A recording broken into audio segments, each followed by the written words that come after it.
একই সময়ে ছাত্রদল ও ছাত্র শিবিরের বিক্ষোভ মিছিলকে ঘিরে আবারও থমথমে রংপুরের বেগম রোকেয়া বিশ্ববিদ্যালয় ক্যাম্পাসে শান্তি শৃঙ্খলা বজায় রাখতে ১৪৪ ধারা জারি সহ সার্বিক সহযোগিতা চেয়ে পুলিশের কাছে আবেদন জানান বিশ্ববিদ্যালয়ের প্রক্টর ডক্টর ফেরদৌস রহমান। তবে মহানগর পুলিশ বলছে ১৪৪ ধারা জারির আবেদন এলেও সেটি যাচাই বাছাই করে সিদ্ধান্ত নেবে প্রশাসন। সোমবার জুলুমের বিরুদ্ধে জুলাই শীর্ষক প্রদর্শনীতে জুডিশিয়াল কিলিং নামে ফেস্টুনকে ঘিরে ছাত্র শিবির ও ছাত্রদলের মধ্যে সংঘর্ষ হয়, আহত হন অন্তত ১০ জন। এর জেরে আজ বিকেলে আবার একই স্থানে বিক্ষোভ মিছিলের ডাক দেয় ছাত্র শিবির ও ছাত্রদল। এরই পরিপ্রেক্ষিতে পরিস্থিতি নিয়ন্ত্রণে ১৪৪ ধারা জারির আবেদন করে বিশ্ববিদ্যালয় প্রশাসন। এই মুহূর্তে বেগম রোকেয়া বিশ্ববিদ্যালয় ক্যাম্পাসে আছেন সহকর্মী আব্দুর রশিদ জীবন। সরাসরি যাব তার কাছে।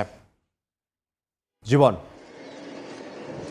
গতকাল সন্ধ্যা 7:30 থেকে গভীর রাত পর্যন্ত অর্থাৎ রাত 12:30-1টা পর্যন্ত বেগম রোকেয়া বিশ্ববিদ্যালয়ের ছাত্রদল এবং ছাত্র শিবিরের মধ্যে দফায় দফায় সংঘর্ষ হয়, ধাওয়া পাল্টা দেওয়া হয় এবং আমরা দেখেছি এই সংঘর্ষকে ঘিরে কিন্তু দুই পক্ষের অন্তত 20 জন আহত হয়েছে, যাদের মধ্যে 10 জনই কিন্তু গুরুতর আহত হয়ে রংপুর মেডিকেল কলেজ হাসপাতালে চিকিৎসা নিচ্ছেন। এবং বলে রাখি, গতকালকের এই সিদ্ধান্তকে ঘিরে, গতকালকের এই সংঘর্ষকে ঘিরে আজকেই কিন্তু বেগম রোকেয়া বিশ্ববিদ্যালয় এলাকায় থমথমে পরিস্থিতি বিরাজ করছে এবং বিশ্ববিদ্যালয়ে ১৪৪ ধারা জারি করবার জন্য আসলে আবেদন জানিয়েছে বিশ্ববিদ্যালয়ের প্রক্টর।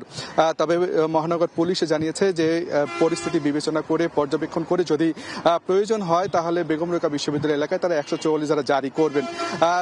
প্রথমত আসলে এই যে গতকালকে সংঘর্ষ, এই সংঘর্ষের মূল কারণ কিন্তু হচ্ছে বিশ্ববিদ্যালয় ক্যাম্পাসে জুলুমের বিরুদ্ধে জুলাই শীর্ষক একটি প্রদর্শনীর আয়োজনকে ঘিরে আয়োজনটি করেছিল বিশ্ববিদ্যালয় শাখা ছাত্র শিবির এবং সেখানে আসলে জুলাইয়ের নানা স্থির চিত্র দেওয়া ছিল এবং একটি ফেস্টুনে দেওয়া ছিল জুডিশিয়াল কিলিং নামে জামায়াত যে নেতাদেরকে আসলে ফাঁসি দেওয়া হয়েছিল, দেলোয়ার হোসেন সাইদি, আলী মোহাম্মদ মুজাহিদ, কাদের মোল্লা সহ বিএনপি নেতা শাখা চৌধুরীকেও কিন্তু সেখানে দেখা গিয়েছিল। সেই ফেস্টুনটিকে ঘিরেই কিন্তু বিশ্ববিদ্যালয় ছাত্রদল তারা কিন্তু আসলে সেখানে প্রতিবাদ করেন যে মুক্তিযুদ্ধ বিরোধী যারা রাজাকার তাদের ছবি আসলে প্রদর্শনীতে রাখা যাবে না, সেদিকে ঘিরেই কিন্তু বিতর্কের সৃষ্টি হয়। তারপরেই কিন্তু আমরা দেখি যে ছাত্রদল এবং ছাত্র শিবিরের মধ্যে ধাওয়া পাল্টা ধাওয়া শুরু হয়, সংঘর্ষ শুরু হয় এবং কালকে প্রায় 5 থেকে 6 ঘন্টা ব্যাপী আসলে এই সংঘর্ষ একেবারে রণক্ষেত্রে পরিণত করে বেগম রোকেয়া বিশ্ববিদ্যালয় ক্যাম্পাস এবং শেষ পর্যন্ত বিশ্ববিদ্যালয়ের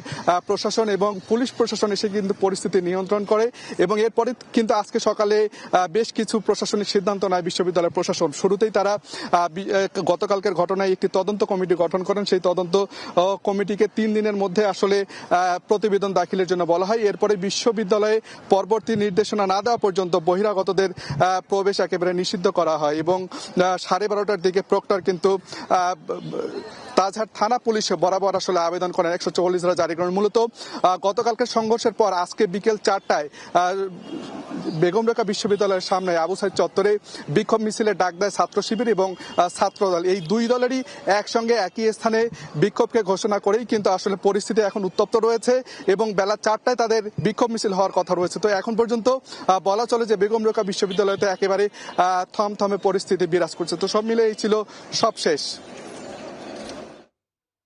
বেগম রোকেয়া বিশ্ববিদ্যালয় ক্যাম্পাস থেকে সহকর্মী আব্দুর রশিদ জীবন।